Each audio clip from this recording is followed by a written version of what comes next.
naman ako cameraman, ako na uutusan. Sir, what are your fondest memories mo kay Tito Rick?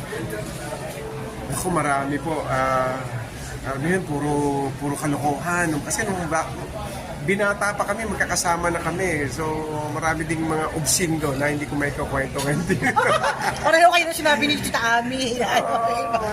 Marami kalokohan. But puro masasaya, sobra. Kasi nga, nauso pa dati yung acting workshops, nauso din yung basketball. Yes. Kapag basketball pa kami noon at umiikot kami, hindi lang sa Pilipinas, pati sa iba't ibang bansa.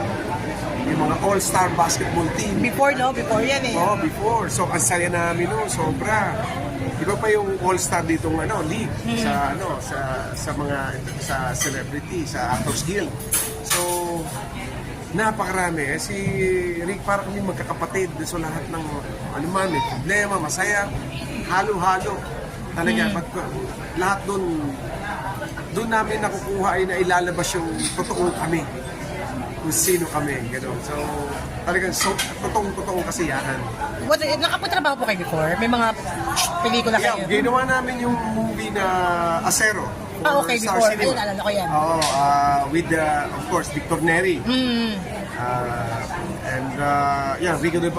Siya yung pare, ako yung sanggano. Yes. Yan, Victor Acero. With Jelly de Belen po ba to? With Jelly de Belen. Alala ko, ha? Tama. Galing. Sir, Joey Del Rosario. Dali, Joey Del Rosario naman, director naman. Kamusta po siyang katrabaho naman, sir? As an actor, how you will describe him naman? Ricky Davao was an inspiration to me as an actor, as a professional. Ano siya, very perfectionist din siya, at saka marami siyang advice, marami siyang kwento, ganito yung approach, ganito yung ganun kami mag-usap eh. Akala mo nag-acting, nag-workshop pa rin at the same time eh. Ano rin yan eh. Ricky Davao is a lettered person also at the same time. So, mahilig siyang mag-share. Hindi siya maramot. Mahilig siya mag-share ng ideas and knowledge about acting, about the craft. So, ang dami ko natutunan din sa kanya. Hindi lang puro kalokohan na natutunan ko sa kanya. Ano naman po yung mga lessons in life na mga natutunan niyo sa kanya, sir? Pwede bang ibahagi pa naman sa akin? Well, we share the same mga idols sa Hollywood, like Robert De Niro, Al Pacino, Yeah. Dustin Hoffman, mga kwentong ganyan, Anthony Hopkins, probably the young generation don't know them anymore. But yun yung mga malalaking figure sa aming utak at sa aming puso. Yun ang mga namin, yung ginawa namin pattern sa buhay namin. So we share the same movies. Ako, sabi, siya, ano rin yan, addict manood din ng movie yan. Ako, ganun din ako. So, nagkahawa-hawa kaming gano'n. I can watch like 5 movies a day. Wow! Yes, until now, I still carry it. It's still with me. Ako, addict ako manood ng pelikula, kaya I update myself kung ano yung recent movie, ano ba yung pinagkakaguluhan, ano ba yung trend. So ganon kami mag-aral. Okay. Well, mas last time nagkausap po kayo o nakita kayo ni Sir Rick? Well, nagkakantahan pa kami. Birthday ni Dalian Carvajal. Yun, kasama kami. Bumibirit pa yan ng bakit ngayon ka lang dumating with Pops Fernandez. Bumibirit pa. Alam ko doon, may plaster pa siya rin sa leeg. So, naman kami, biruan. Hindi kaya kakabirit mo niyan, baka may lumabas na dyan, sabi ko. Niloloko ko pa siya noon. That was last year lang. Late last year lang yun. Late last year, hindi ko alam na ganun. And up to now, hindi ako makapaniwala. I don't understand. Hindi ako makapaniwala na wala na siya. Wala nang Ricky Davao. Sir Cesar, ano po yung sa tingin niyong hindi malilimutan ng industriya sa isang Ricky Davao? Kami? Well, first, seriously, Ricky Davao is one of the finest and important actors in Philippine cinema.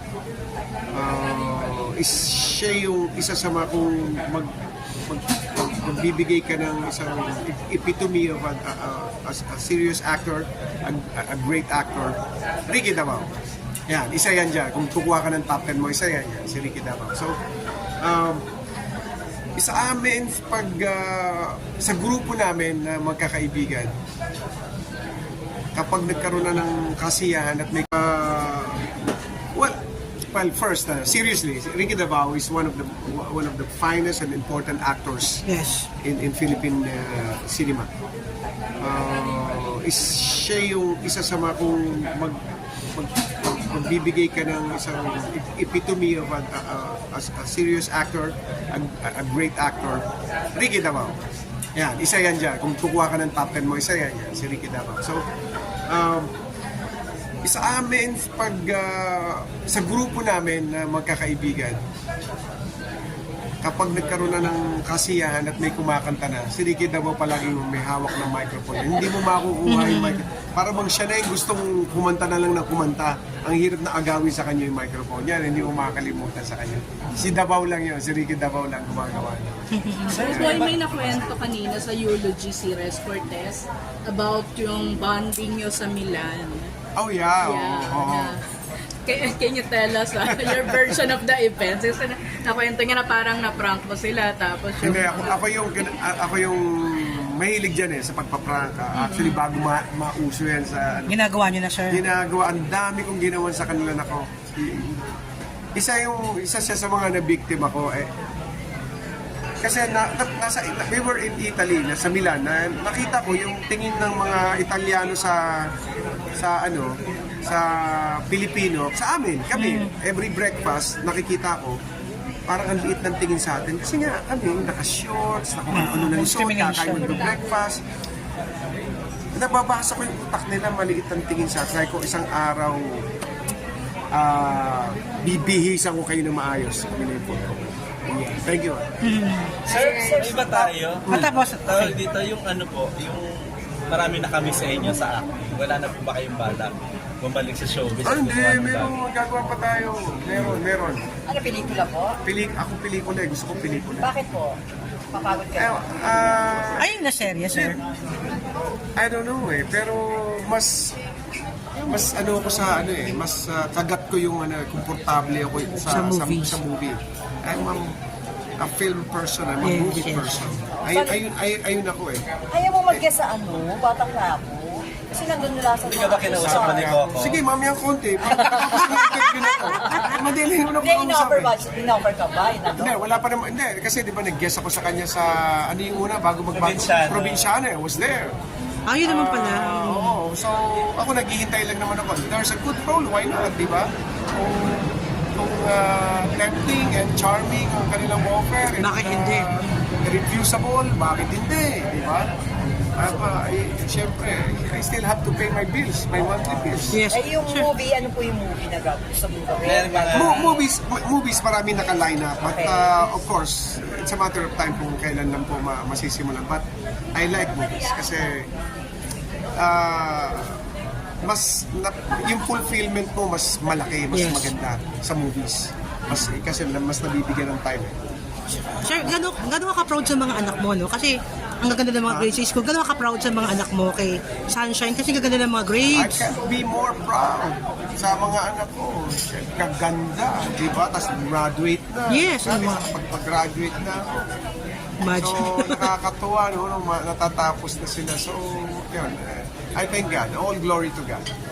Siya lang naman tumutulong para... Ma'am, sir, kasi si Sunshine also very proud of yun sa mga anak po niyo, no? At alam naman natin talaga yung pagsisikap niyo pareho para mabigyan sila ng magandang buhay.